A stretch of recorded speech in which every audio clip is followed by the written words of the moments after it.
Hi guys, it's Naomi and welcome to my gluten-free kitchen. Today I'm going to teach you how to make sturdy gingerbread. Really good for constructing fancy gingerbread houses and making decorations. If you would like a gingerbread house that's a little bit more edible, I'll have a link for that in my description, but you can use the same technique.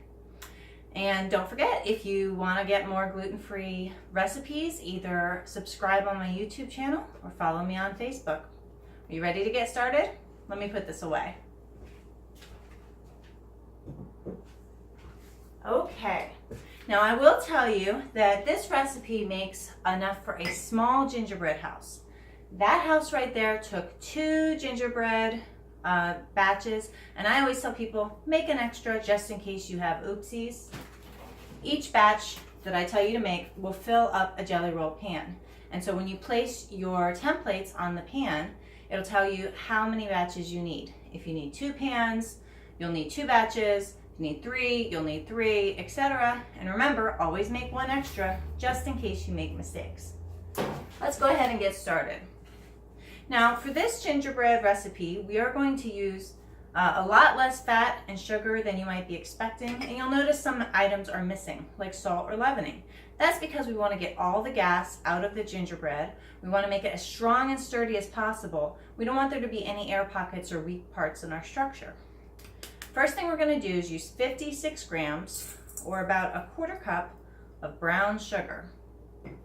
We are going to use 1.5 teaspoons of cinnamon, 2 teaspoons of ginger, and 1/4 teaspoon of cloves. Now, this is a lot of spices, but it really makes the gingerbread smell great while it's cooking and while you're storing it. And we're going to add about 115 grams of liquid sweetener. Now, you could use corn syrup, you could use molasses, you could use honey, or you could use maple syrup. It really doesn't matter. But remember that the color of your liquid is going to change the color of your gingerbread. I personally prefer the smell and color of old-fashioned molasses. And once again, I do this by weight, 115 grams, but you could do it by measurement, which is 1/3 cup plus a tablespoon. Okay. And we're going to use 3 tablespoons of butter or margarine. I use a dairy-free substitute. You can use whatever you like, but remember, we want as little moisture as possible. And we're finally going to use 1.5 teaspoons of vanilla extract. Mostly that's just for the scent. We are going to whip this together until it is looking a little bit like a curdled mixture.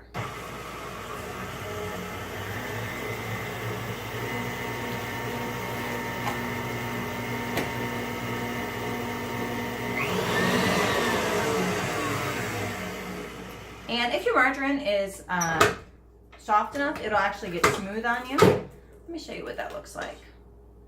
Can you see that?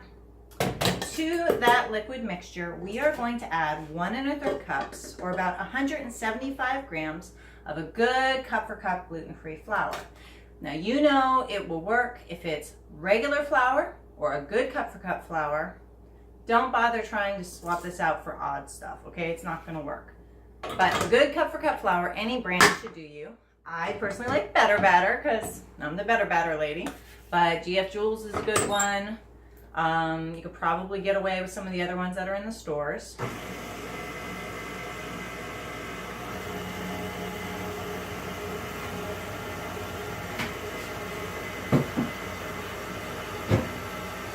Now you are going to blend this up until it coheves into a cookie dough.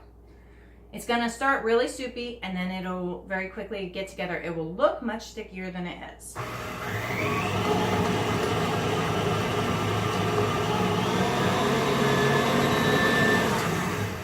Okay, so I'm going to show you something. When the dough comes together, okay, it's going to look like cookie dough. It's going to look like it should be really, really sticky, okay?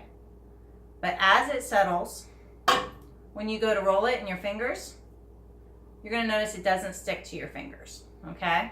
And the longer it sits, the less sticky it's going to be. I have a batch here that's been sitting for about 20 minutes, and I'm going to show it to you. You can see that it has thickened up, and it has turned into almost like a Play-Doh texture. Can you see that? It's awesome, okay? This is what you want. If you need a little bit of extra flour to add in, that's okay. But remember, it's going to continue to thicken. So if you leave it overnight, unfortunately, you may have to add a little bit of water to make it workable again, because it will get a little crumbly on you. And in that case, you might risk air bubbles. So I always tell people, try not to make it too far ahead of time. Let your fingers be your guide. This should feel like Play-Doh, okay?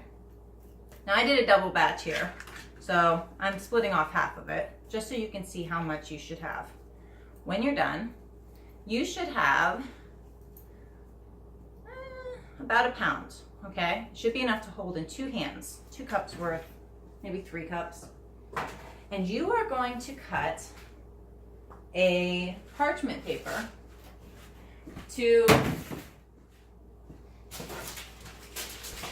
gonna cut a parchment paper to either fit a cookie sheet or a jelly roll pan. Now, when you roll this out, it is not going to be sticky at all, but you are going to want to use a little bit of flour to prevent sticking of your rolling pin, just to be on the safe side. And you're going to want to roll this out between a 1/16 and 3/16 of an inch thick.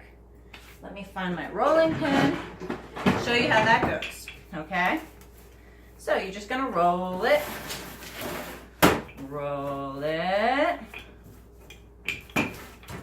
roll it, and let me tell you, people always roll the middles too thick and the edges too thin.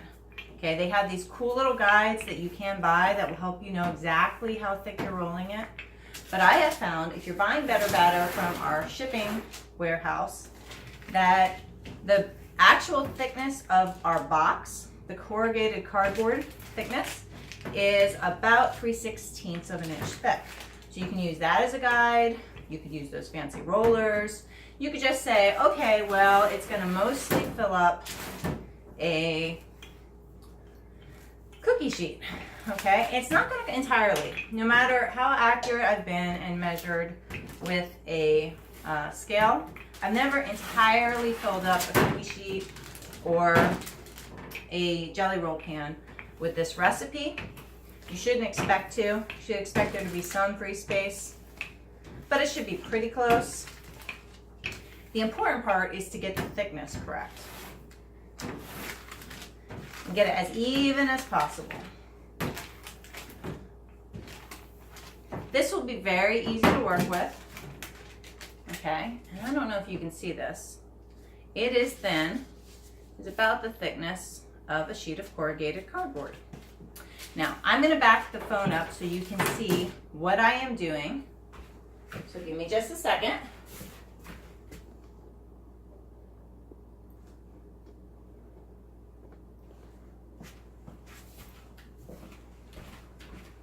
Okay, so you are going to take your templates. Now, I just got these templates off the internet and cut them out of cardboard, but you could use a fancy template. Before you ever cut it, you are going to put your sheet of parchment paper directly on either your baking sheet or your jelly roll pan. The more you move this around, the more you're going to warp the dough, and that's going to make for a messier house. So you want this to be as smooth as possible, as flat as possible before you cut. You are going to place your templates down onto your dough, and using a very sharp knife, you're just going to trace them. This is not that hard, right? But the secret to a good one is you're going to leave a 1/2 inch border around the entire template after you have lined them all up. What you're going to do is you're going to take every piece of every template. You're going to lay the next piece directly next to the one you just cut. So as you can see, I just put down 2 and I laid them touching each other. We want all the lines to be shared that we can, because this is going to help prevent spreading. So I just put the next piece down and I just go ahead and I cut that piece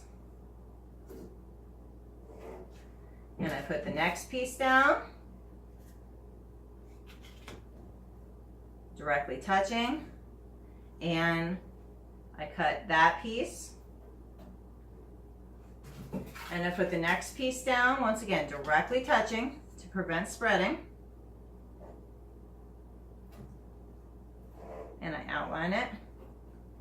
You want to use a sharp knife to get a really nice firm edge.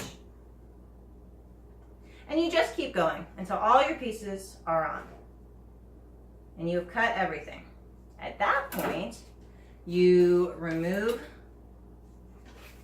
your templates. See, there's oopsies. That's why you make extra, right? I'm going to try to patch that in.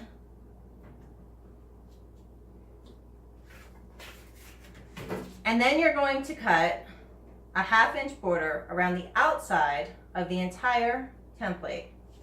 This is so that when you score it after baking, it prevents as much tearing and warping of the dough as possible.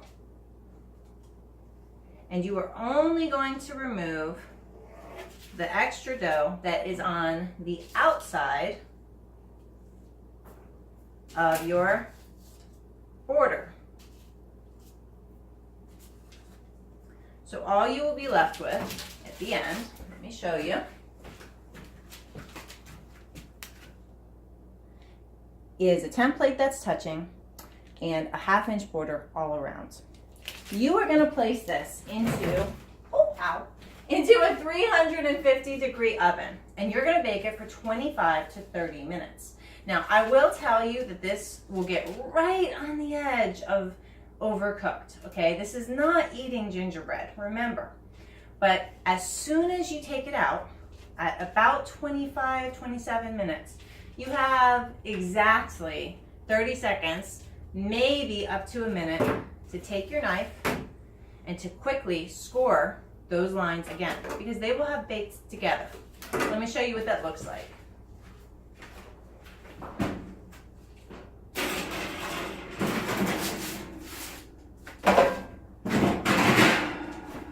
So you're going to take your dough out, and you are very quickly going to cut along the lines. And within about 30 seconds, it's going to get very hard. And if you haven't cut enough, it's going to crack and break, okay? Which is not our friend. You are then going to allow the gingerbread to cool completely on your baking sheet. You didn't see that. Cool completely on your baking sheet before you remove it for decorating. And when you are done, you are going to have awesome, very sturdy gingerbread that you can use to decorate. And you can assemble it with a hot glue made out of sugar, which is very fast and a little scary. Or you could assemble it with royal icing. I have a recipe for egg-free royal icing right on the recipe for this gingerbread on our website. Well, I hope that's it. If you have any questions, please put them in the comments section. Unfortunately, for Facebook, our Facebook Live wasn't working today, so I had to do a pre-recorded video, but I will be answering the questions. And as always, don't forget that I love you, and I will talk to you soon. Bye.